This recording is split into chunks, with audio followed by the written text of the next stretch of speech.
Welcome to the Doc Analyzes Anything, the show where science and psychology meet. We attempt to explain any and every human behavior, including bringing your goat along with you to hot yoga class.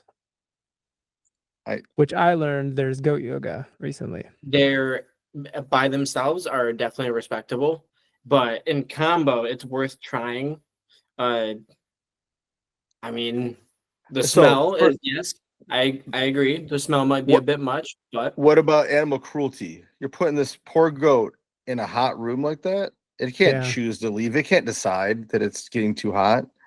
I mean, I've never been to tie its leash around the bike rack, right? I have never, like, since I was a small child, been able to touch my toes. I'm so inflexible, and so I can't say that I know what it's like being at yoga. But is there water sitting around for the goats? Like, how is this going? You know what I mean? Yeah, I've never been to a yoga class before. I've never also. I can't even fathom what goat yoga would look like. Is it just yoga amongst the goats? Yeah, I think they jump on your back while you're doing downward dog and stuff. Like, they're just hopping around. Like they actually. Next question with this idea is the hot yoga. Is it a dry heat or is it a like steam moist? I'm guessing sauna. I think it's nice and wet. Well, then I guess we could go. That'd probably be a bit more uncomfortable for the goat. I just picture growing up, my cousins in Kentucky they raised longhorn cattle and had a bunch of goats, and they'd not really trick you, but they're like, oh yeah, come, let's check out the goats, and lock you in the pen, and those little bastards would just try to ram you the whole time. So I'm just picturing a bunch of people trying to do yoga while getting rammed in the ribs by little goats. Yeah, honestly, I mean, I don't know. I don't know. I don't have any like starting point with goats other than who I see at the zoo. I think I'm going to volunteer the both of you to check out goat yoga and get back to me, but I will not do it because I'm so inflexible. True story. Even I think it was second or third grade, we had to do, I think it was the presidential fitness test or whatever. Like they made us check our flexibility and how long you could hang from a bar and run the mile or whatever. And I was so inflexible. My gym teacher said I had the flexibility of his dead grandmother. And so, first of all, Mr. Riley was a jerk, but also thinking about it, unless she's in the midst of rigor, I think dead people are probably fairly flexible. And so I don't even know if that's an accurate statement or not. Are we talking on location 24, 48 hours? Let's go to the morgue and start trying to bend people and see what happens. I don't know if I want to go there. I would go on location and try goat yoga though, if we want to do a live episode. I'll go bend some people at the morgue. You go do goat yoga. We'll meet in the middle and see what happens. Let's do dead people yoga and just see how it goes. That sounds. Halloween's coming. Now you want to talk about the smell. We are cooking. We're cooking with gas there now. Yeah, they would be. They would be cooking in that room.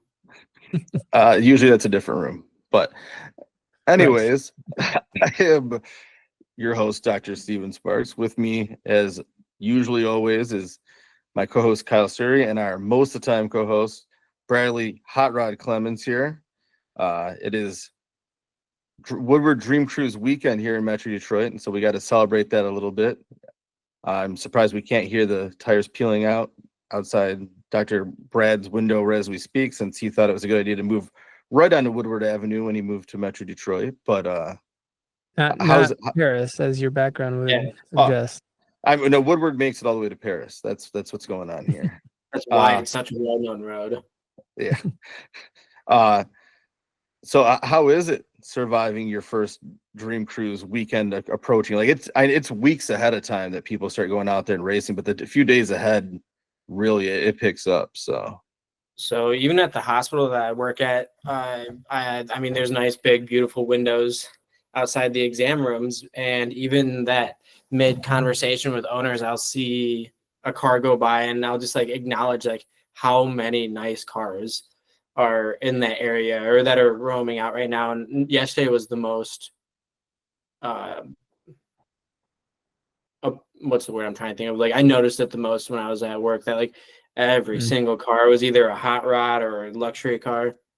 But How are the windows? Are they covered in little bits of tire fragment yet from everybody burning out front there? No, luckily not. Luckily not. And I I don't hear it that much there. They must soundproof that place pretty good. But at my apartment, there it's a lot louder. I mean, you'll hear the roar through when I'm playing games with my friends over. They can hear the roar of the engines on Woodward through my mic.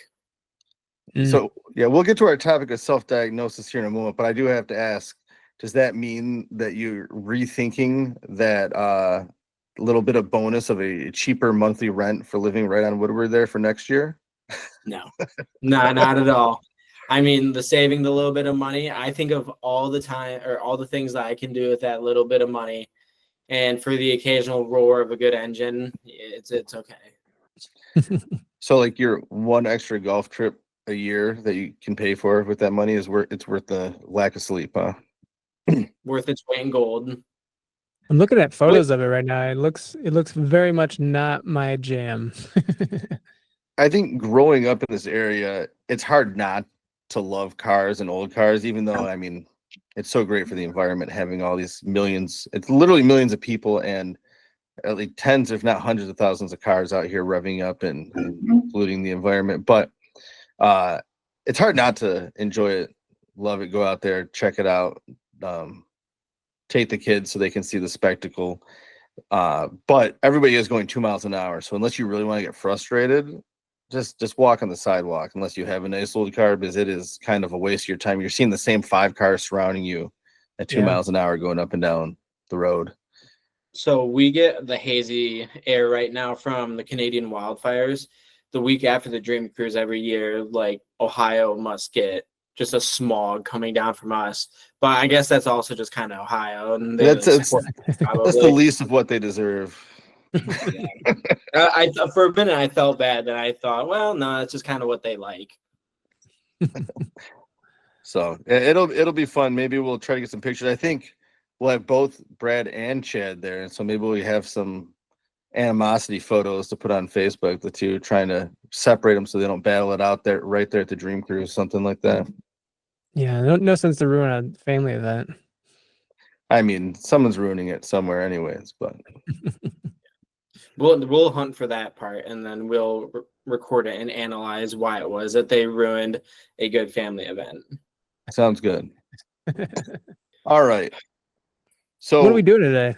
Today we're going to talk about self-diagnosis, and we're going to go over briefly, why, if you think there's we potentially have an issue, we support looking into that, figuring out. It's not to say anything bad about trying to self-diagnose if something is not going well for you, but more about the potential pitfalls of almost using it as a metaphor for like, I'm so OCD, but really you're just saying you're kind of like particular in your ways, anal about things being done a certain way, and it doesn't really fit the diagnosis, and both how that can kind of minimize the issues for those people that are suffering and potentially cause issues with people understanding what the mental conditions are in the first place, and hide, the fact that some people may not be looking for help when they should be, sort of thing. So, right.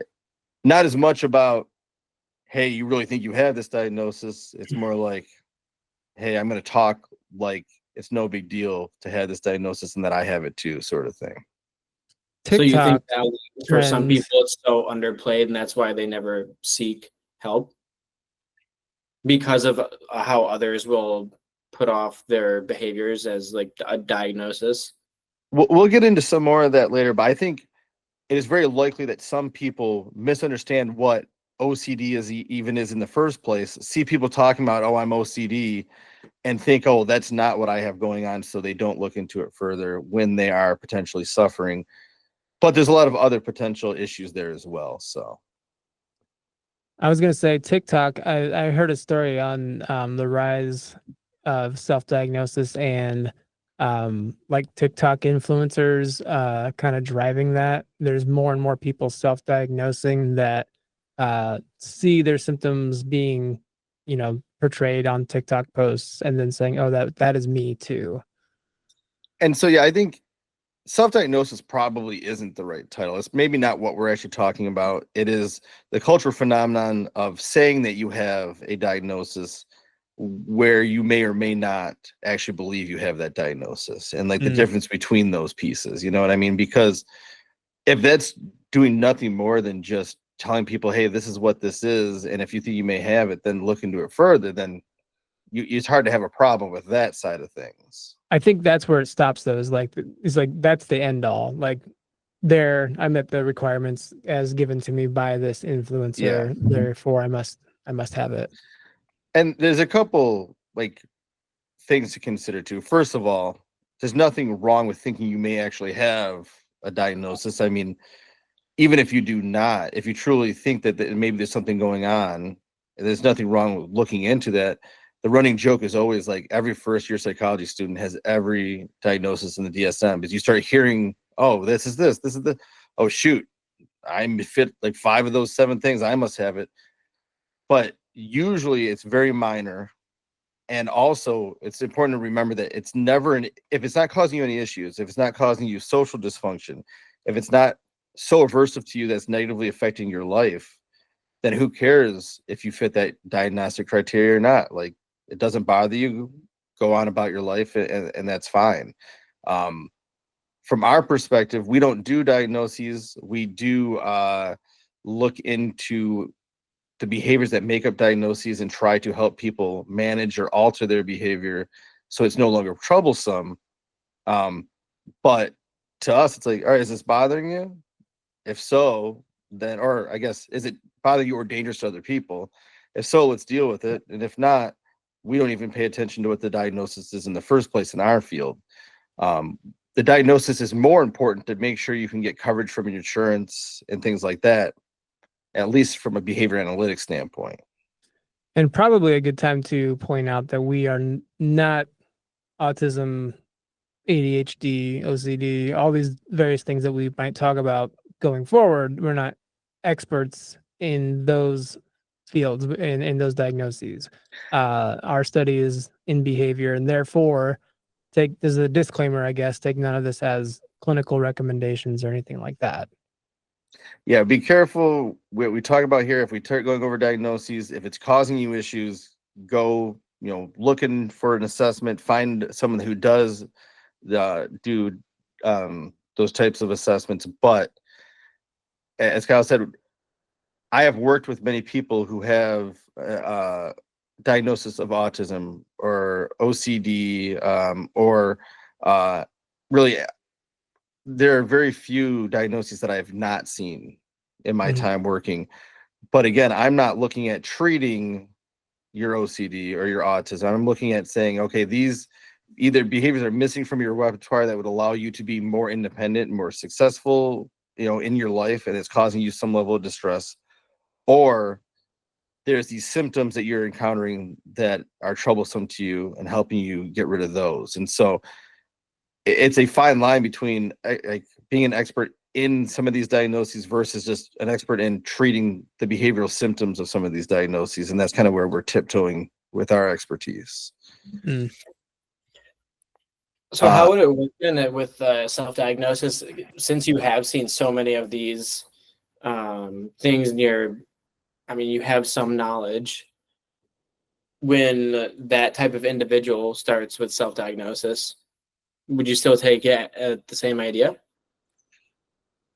Again, from our perspective, the diagnosis itself doesn't matter. Now, if you are, like, sometimes we'll see issues with people who will perseverate on the fact that they may or may not have a diagnosis. It'll consume their life, just the idea that they may have this diagnosis, and that causes some impedance in their ability to function or have social connections.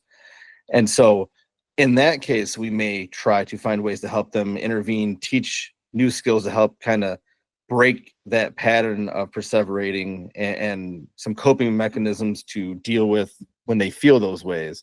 But otherwise, from our work, it's just, nope, okay. Say we have an individual who has a schizophrenia diagnosis. They're hearing voices. They think, and actually it's happened in a lot of cases, so I can even say this without it keying in on any one consumer we've worked with, but like, okay, they think they're Jesus. Okay, well, is this delusion causing them any dysfunction? Are they out there walking the streets doing things well? Everything is going all right for them. They can live their life.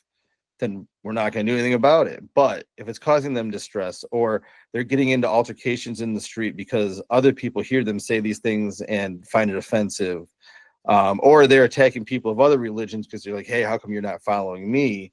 That's when we're like, all right, we've got to get in here. We've got to intervene and try to help this person stop exhibiting those behaviors so they don't get themselves in a dangerous situation. So it's kind of interesting, but I've often said in the past, half joking but half truth, like, if you could shape a person's delusion or hallucination to being a positive influence in their life, it could actually be helpful for them. Like, imagine walking around and you're hearing voices, sure, but those voices are telling you what a great job you're doing, a lot of positive affirmations, like reinforcing the behavior that you want to be reinforced rather than telling you to do negative things or saying bad things about you. Then that would actually be helpful for a lot of people. And so that's what we really mean by only if it is negatively affecting your life does it matter at all whether you fit the diagnostic criteria or not. But if it is, please find those people that'll help you get that diagnosis so you can, get either Medicaid or insurance coverage to get help so you're not suffering, because we don't want to see anybody suffering unnecessarily either. And that is a good kind of segue into this too, as to like why there may be more self-diagnosis going on now. I've got a report from the HHS from January 2025. It's HHS during the current administration, so I don't know, I'll take everything with a grain of salt right now. But ADHD continues. So this is on ADHD specifically. The clinical experts mostly agree that ADHD continues to be underdiagnosed. But there's a lot of barriers, especially with adult populations, including available providers to provide those diagnoses, people trying to get the diagnosis just to get access to the stimulants, and then some different like racial and ethnic disparities. So some people are overdiagnosed, some people are underdiagnosed, and these are all just things that are being reported by different clinical experts on this study. And it's something I think a lot of it too is the amount of time that the wait lists are like very long, like sometimes years, to get that meeting, and then you might not even get that diagnosis at that meeting. And we also have to remember too that society has their view of what ADHD is, and so anytime you just are struggling to concentrate in a situation and it's annoying that you can't concentrate, I think everybody's just immediately jumping in, assuming they have this diagnosis when that isn't necessarily the diagnostic criteria for ADHD. And we're not going to go through the whole DSM. It'll take us weeks, months, years to go through all of it, but we can go through some of these diagnoses that we hear people talk about the most. And whether or not, ADHD, we've already talked about the genetic conversation a couple episodes ago. There's the same way with autism and other diagnoses that there are correlations, but not necessarily proof of causation genetically for ADHD. As far as brain scans and neurological functioning, it's very much a chicken or the egg type conversation. We're like, all right, is the change in neurological pathways and activity caused by the ADHD, or is it the ADHD is causing those changes in pathways, and there's no real information for all that? And so looking at just from the perspective of a science of human behavior, we kind of look at these, what are talked about as diseases, just being patterns of behavior. If you have trouble concentrating, I know I have trouble concentrating. And a lot of times for me, it's just a lack of the motivation to concentrate for that issue.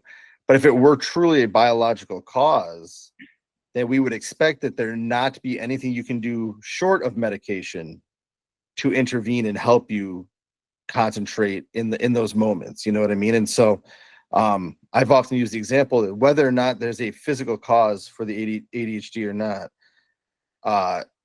it doesn't really matter if you can overcome it with the right level of dude, you are throwing me off with the face behind you.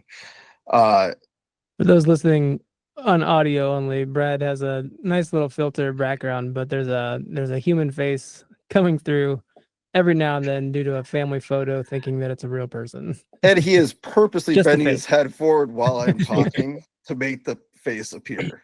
So All right, this can be cut out if it's too much, but Steve, I think you're just seeing things. yeah, probably. It does not need to be cut out because it does almost look like, and I'm worried someone watching may be thinking, oh no, now I have schizophrenia just from listening to you because there's a face appearing in the background.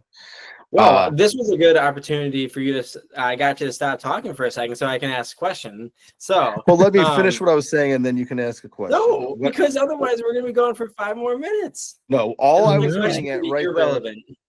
All I was getting at with that statement right there is the fact that a lot of times you can have a situation that can be overcome by the right level of motivation. And so people who have diagnoses of ADHD and truly potentially have even a physiological cause for this diagnosis, since we don't know that much about it, I've still rarely found the person that has so much trouble concentrating that you could set $1 million in front of them and say, okay, take notes for this class for the next hour. And if you do it well enough, I'll let you have the $1 million, because it is truly that level of, physiological impairment that it stops you from being able to concentrate at that level. And so it's not that it isn't like a real occurrence. It's not that it doesn't necessarily have a biological cause, but there's a lot of, discussion there. Is it true ADHD if you can overcome it like that? Or is it just people are having trouble concentrating because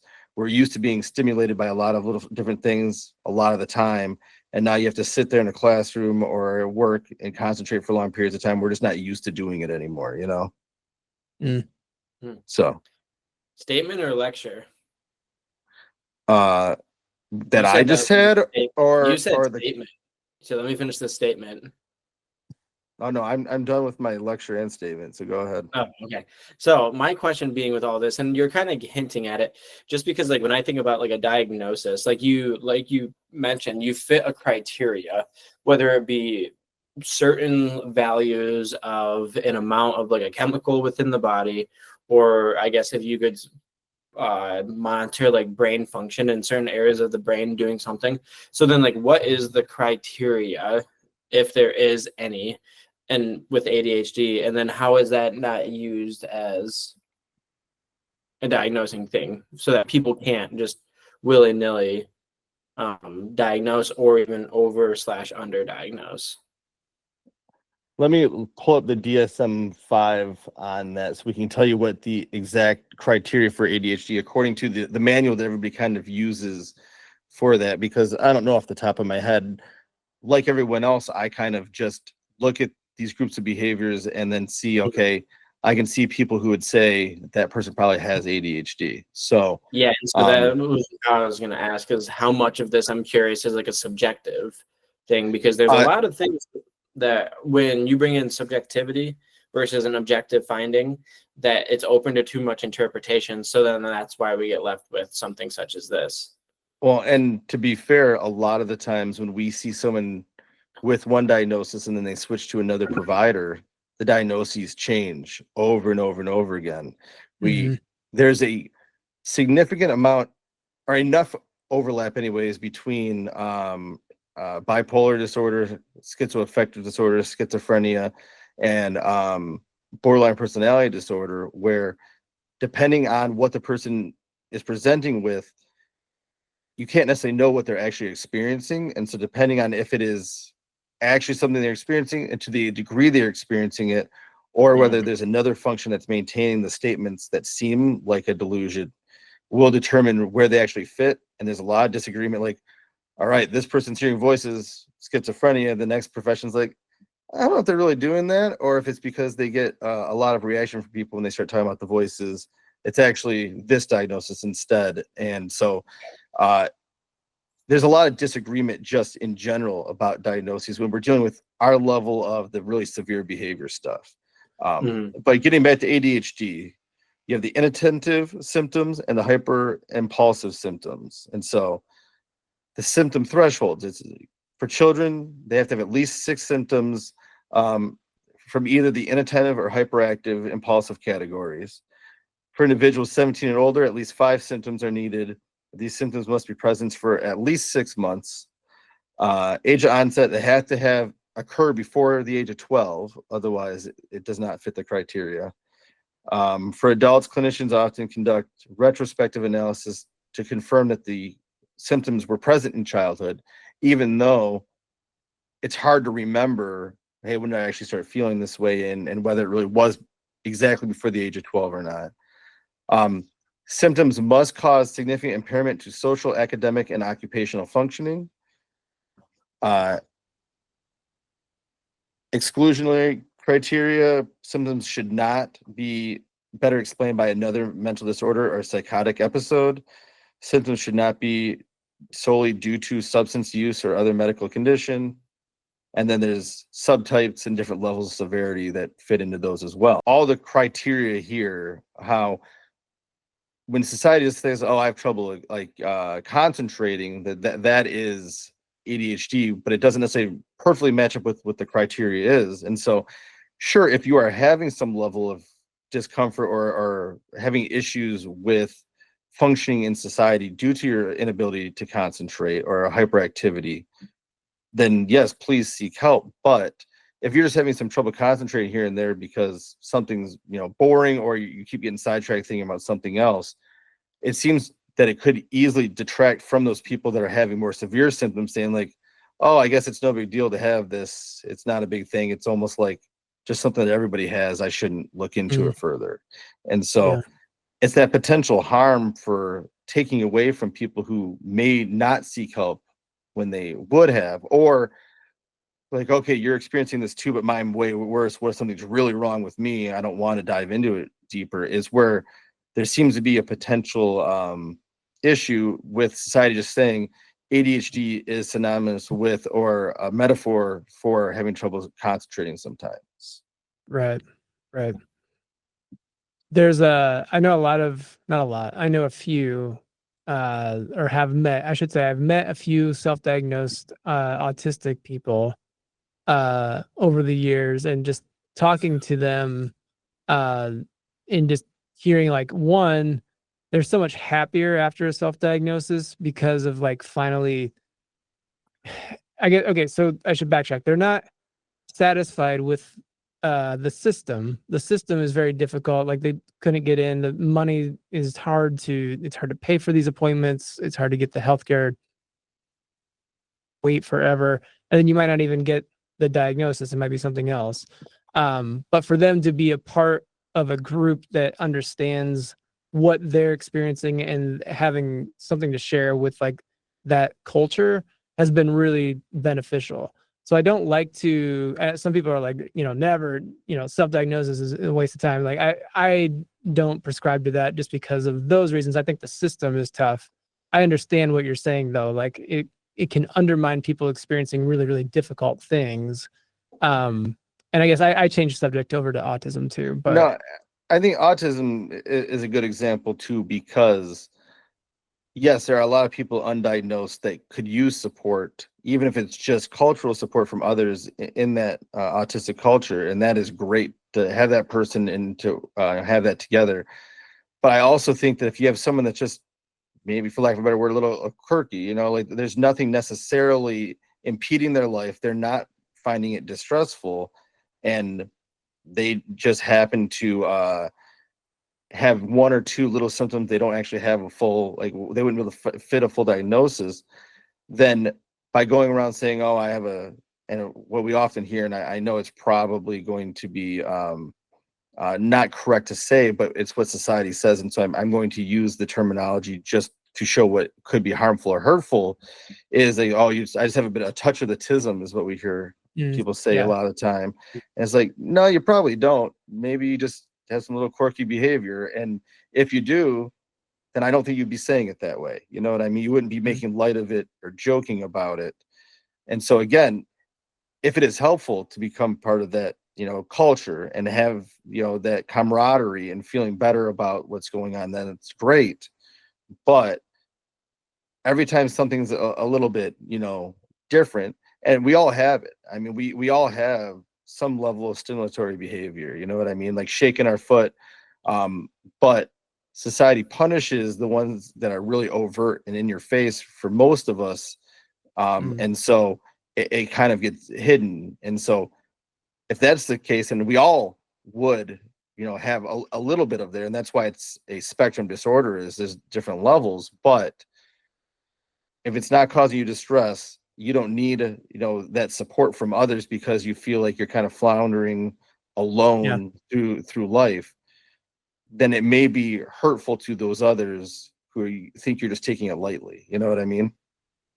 And I would be, if anybody's listening and is self-diagnosed autistic, I would be interested in hearing more like insight into that too. I maybe don't know enough about it. But just hearing like, like that journey or that process and like how that came about.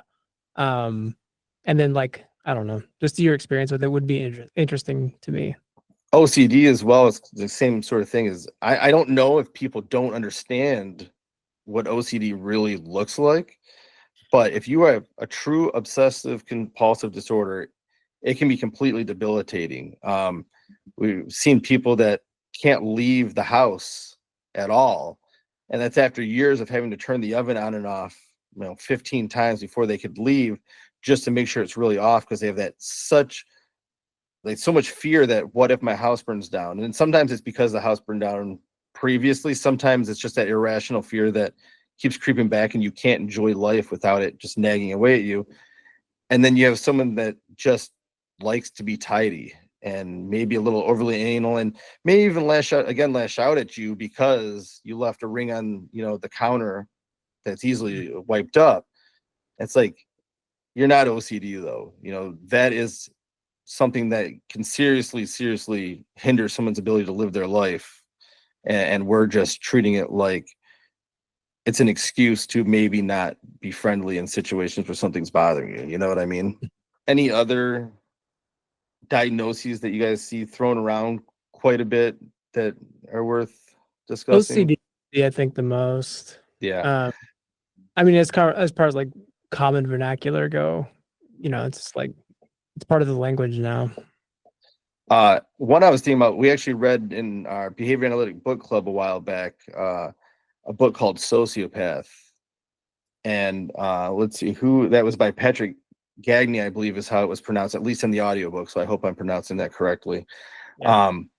And it is a person who has been diagnosed as a sociopath. They're going, through life and learning to thrive, and actually became a doctorate level psychologist and did well. And, the book itself is extremely interesting, and the different layers of life and how they've managed to live a successful life, even though they struggled much of their life up to this point.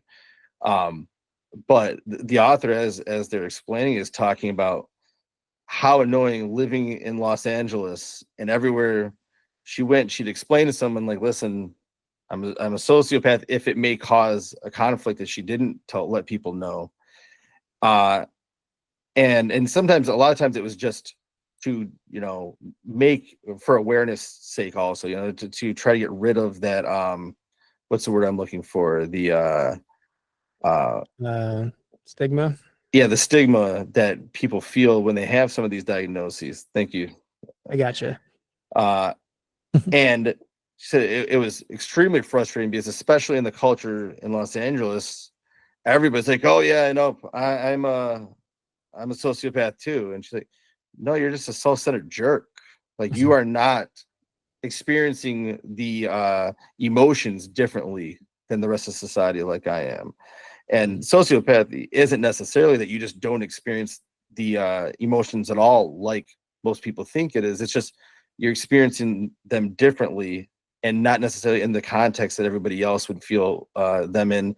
And so you may not feel remorse for things that other people will feel, but other times it's possible that you could feel intense emotions in situations where people wouldn't expect it to. And so there's other pockets of different cultures like this too, where you have someone who, like, it's not something I hear a lot in the Metro Detroit area, hearing people talk about being a sociopath, maybe here and there, but in that culture, she described it occurring all the time and just like wanting to hit someone because like, no, you don't understand what I'm trying to say. And you're detracting from what I'm trying to explain and normalize to you by saying, nope, I have this thing as well. Doesn't she talk about killing a cat as a kid? I think that was one of her stories. I think there was that, but I or killing an can't, animal of some sort. I can't remember that piece. What I remember more about was the general lack of fear. Yeah. A lot of talking about like breaking into houses in different buildings, and it was almost like finding a way to feel something with the excitement, but no fear. And part of why she would do those things is it wasn't that she wasn't feeling, just she wasn't feeling those emotions like everybody else was. They almost felt muted at times, and being Yeah. able to go out and find ways and hunting for ways to feel those things. And that is where I think that type of diagnosis can cause more issues than anything, is either lack of remorse or hunting for feeling something in an intense way that others may have experienced for something much more mundane. Sure. Yeah. Yeah. The way that she articulated that was really, really interesting when we read that book. So I think that the general point is people already feel stigmatized when they have a diagnosis or believe they may have a diagnosis. And so finding ways to let them feel comfortable in their own skin and not detracting from the things they're feeling or saying by claiming to have these diagnoses, or maybe even just using them as a metaphor for your own behavior or an excuse for your own behavior, is better, just because it can be problematic for individuals that are actually experiencing it. It could potentially decrease their likelihood for seeking help if they should, and I say should, they are feeling like they need help, but everybody's going through this, so maybe it's not that big of a deal and I'm just overreacting to it, sort of thing. But if just self-diagnosing because you can't get those resources, or you're just trying to find that culture around you for like a support system, is all that's really occurring, and it's helpful for a person, there's not necessarily anything wrong with it, as long as it's not kind of used in a negative manner. That's all. But yeah, we always recommend, if you are struggling, do your best to find help from sources that can actually help you, because it shouldn't be surprising, but the internet and random people you find online or in society may not be the experts that know how to help you the best either. I'm looking at a big list of YouTube ADHD tests right now, and they've all got the people with like the reactions on the thumbnail, like pointing at ADHD tests. Yeah, pretty. It's an interesting time. I'm getting old, I think. I try not to be socially unaware, but as far as like social media, I'm so unaware of like what goes on in general social media that I can picture what you're saying, but I didn't even realize it was what it was. I know exactly what you're saying, Kyle. I can imagine the YouTube videos, and I'll be honest, even when I'm watching YouTube, when I see those thumbnails, I'm so much less likely to watch them. It works. I mean, it must be doing something. There's that. Do you ever walk by people recording themselves outside and they're just like pointing up in the air, but they're gonna put text later? I see it every once in a while, but it's rare, and like I always just try to like slowly creep behind them and like. I do try to, yeah. I've jumped in behind some TikTok dances before, mostly to embarrass my kids. The influencers themselves seem to like it. Like I usually get a good laugh because I'm just like. So we'll get you guys all Tada shirts and hats, and that way you can advertise for us as you're popping in and ruining people's live videos. So advertising. All right. Well, unless there's anything else, I don't want to end on my normal note of tying in our topic to my end of the world synopsis, because I think this is the sort of thing not to be as made light of. So we'll just go back to just remember, at some point in time, the earth will be swallowed by the sun. None of this will really matter. And so just try to find a way to enjoy life and the time you have here. And not let things bother you too much, but if they are bothering you, try to find help that can actually be helpful. I like how you said you weren't gonna be doom and gloom, and then you said Oh, the Earth's gonna be no. swallowed by the sun. I said I wasn't going to tie it in to this topic. We're still doom Fair. and gloom. I just don't want to make light of the topic. Like when we're talking about serial killers, and I'm like, oh, you never know when that serial killer is creeping behind you. That's a little more acceptable than trying to make light of someone's potential true diagnosis. Fair enough.